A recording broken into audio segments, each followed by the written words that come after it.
Yes, go ahead. So, I just want to ask this for the Rosh Hashanah. One of the things that the things I've been noticing in the community lately, I don't know if I think this is unfortunately normal in most communities. But there was, I remember we were eating bread and we made the blessing.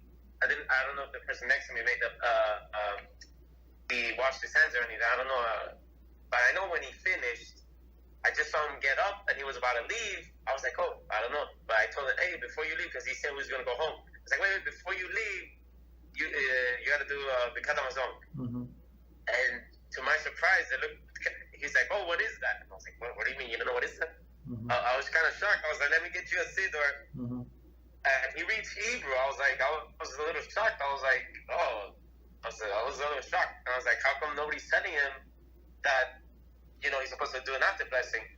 So I got him the siddur, and I told him, look, here, you're going to open to this page and just, read this. And you have to include the Rosh Hashanah blessing, Shabbat blessing. And there was people there. I don't know why nobody didn't tell him anything. So no, he was shocked. He was like, oh, I didn't know I had to do this. And I just want to ask if what I did was, he was a super sweet gentleman. What I did, was it proper? I don't know. Yeah, it was absolutely proper, yeah.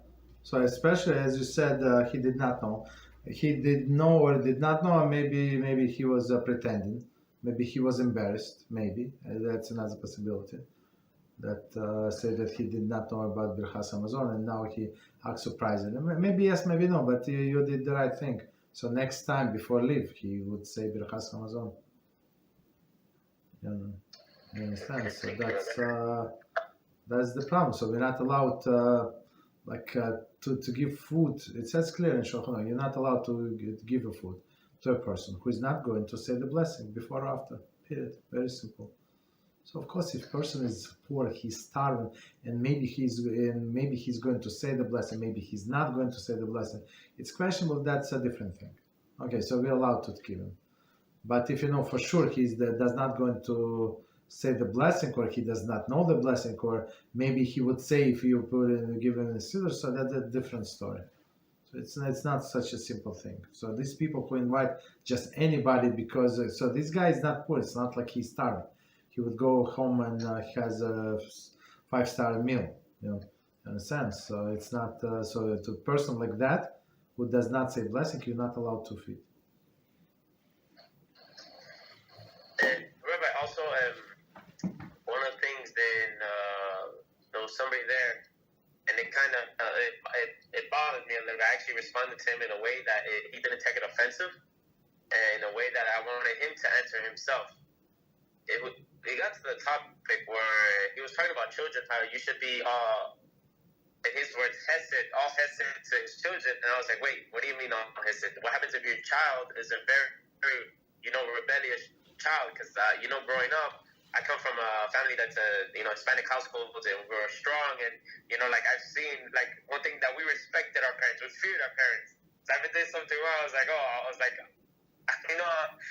I'm gonna get spanked or something. This is not my friend. Like my mom and my father, they're not my friends. They're like my parents. And this person, he's like, oh no, you don't want your kids growing up with trauma. And I was like, what do you mean trauma? I was like, the best things that I've learned from is me learning from the fear of my parents. That's why that's what respect them, and I love them. And I was just asking, and I asked him a question. I said, wait, what do you do in the case of a rebellious child? What do you do there? He's like, oh, you have to apply a little bit of Kiruv. I was like, okay, there you go. You answered your own question. Because he was one of these people that says, one of the things he said that bothered me, he's like, oh, Hashem loves the wicked and the righteous the same. I was like, that blew my mind. I had to walk up and leave. I was like, wait, I couldn't believe I just heard that. Because I was like, that's not what the Torah says. Right? And it says in our prayers. So it's like, we say it in Shema. So if you're going to walk my way, I'm going to reward you. If you're going against me, I'm going to punish you. Shema. We say 3 times a day. You understand? So that's when people say, in what language should I pray? I say in a language that you understand. So if you know Hebrew, like you know how to pronounce, and you have vaguely know the meaning, so don't say it. Like say it maybe every other time. So say in your own language that you understand what he's saying. It says clearly reward and punishment, and every time you're saying Shema. But what you said, it's actually Shlomo HaMelech said the person who did not broke a stick on his child, I mean he hates his child. Right? Meaning that you have to reprove your child, you have to educate and spank him if needed. Do whatever you need. If you always and we have this these people, unfortunately, these people, they suffering so much. These grown-up men and women, so they come to me and they cry because of these children that they spoiled, and now they just demand and they do not understand why parents do not provide. Why? Okay, he's only 30 years old, 35 years old. Why mother cannot send him a check every time? What is the problem with you? And that's all came from this lovey-dovey upbringing. So it's actually that damaged the children. They now they have trauma because after they separated from these parents, they do not understand why the whole world does not treat them as their mother did or father. Understand? So for them it's a big trauma, and now they're angry with their parents even more.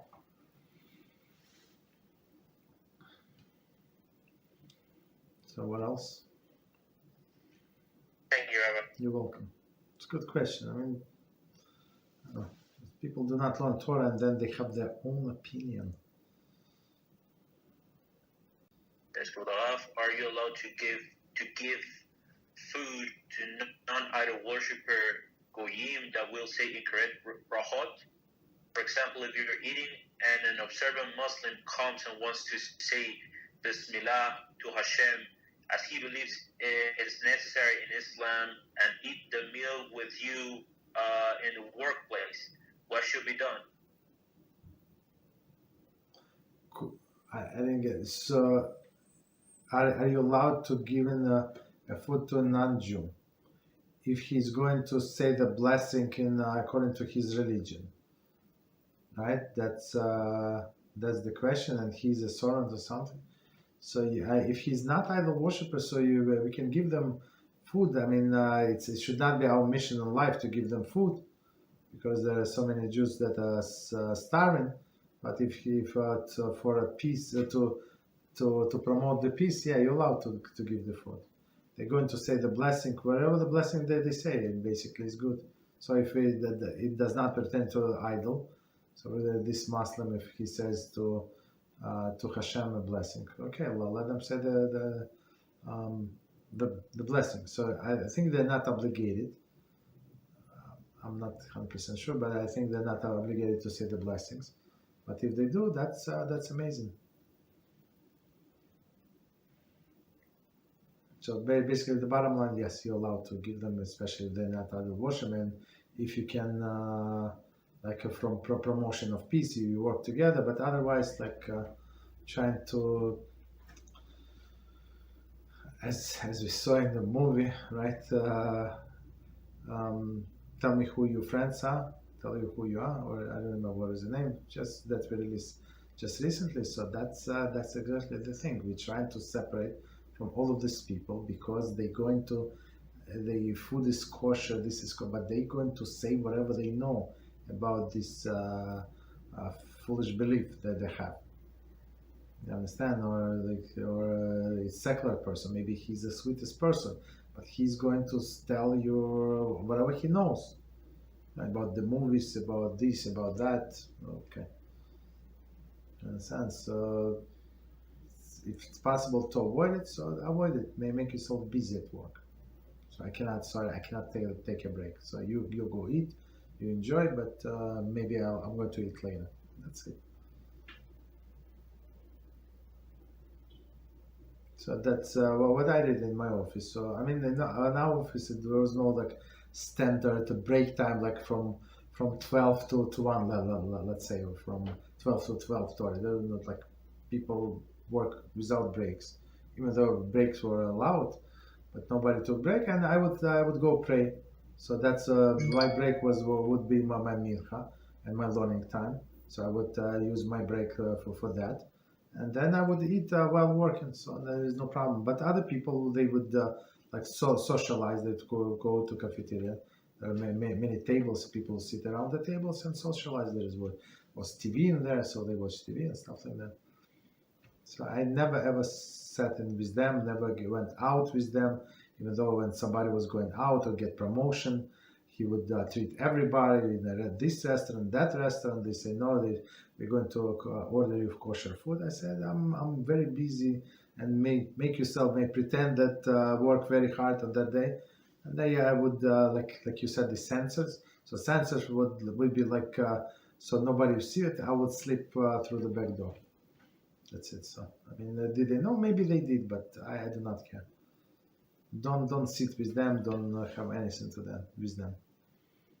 Okay, but of course, be nice and just because of the work. So everybody understands the work. So yeah, workload. Everybody understands. So that's it. Stay holy and separate. Holiness means separation.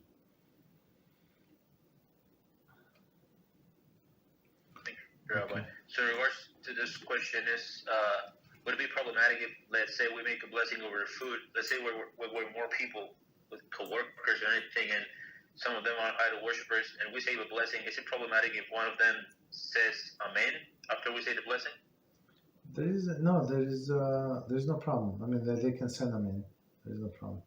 But the problem is, for example, if this idol worshipper is now going to, I also know how to say the blessing, and he would bless Yoshke.